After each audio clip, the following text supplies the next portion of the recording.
मग ज्या गुरुजनांकडनं तुम्ही घेतलेली ही शक्ती आहे त्याच गुरुजनांकडे जा, त्यांच्याकडनं व्यवस्थित हे ज्ञान घ्या की मी मेल्यानंतरून ह्याचं काय, कसं, आणि ह्या शक्तीचं कसं काय करायचं काय.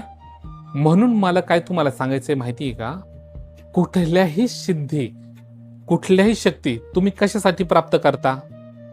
तुम्ही ह्याच्यासाठी प्राप्त करता की माझं कुठलं पण आहे ते कार्य झालं पाहिजे व जे पण काम असेल ते काम झालं पाहिजे, किंवा तुम्हाला जरी कोणी तुम्हाला पेशंट वगैरे निवडायचं असेल किंवा काय असेल किंवा काय नाही, तुम्हाला हे कार्य करायचं, बरोबर ना.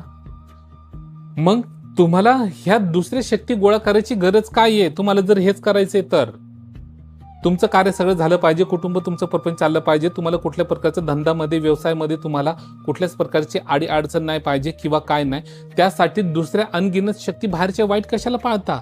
हे घर खातं, कुळ खातं ते शक्ती नंतरून. त्याच्यासाठी सर्वात महत्वाचं असतं की आपलेच कुळाची देवी आणि आपल्याच कुळाचे दैवत हे त्या गुरुजनांकडनं ज्ञान घ्या की कशा पद्धतीने प्रकट करावं त्यांना. ठीक आहे. ज्यांना घन रूपात प्राप्ती करायचं असेल त्यांनी घन रूपामध्ये त्या गुरुकडनं, तुमच्या गुरुकडनं त्यांनी ज्ञान घ्यावं. आणि ज्यांना हवत घेऊन फक्त घुमत बसायचं असेल, लोकांच्या जागरण गोंधळामध्ये फक्त नाचायचं असेल, उड्या मारायच्या असतील, तर ते तुम्ही ठरवा की तुम्हाला काय हवंय. ठीक आहे. तर त्याच्या संग हे पण विचार करा, जे आपल्या अंगात येतंय किंवा काय आहे ते आपल्याला समजत नाही आणि येऊन जर फक्त गर्जना करताय तर तुमच्यासाठी ते योग्य नाही.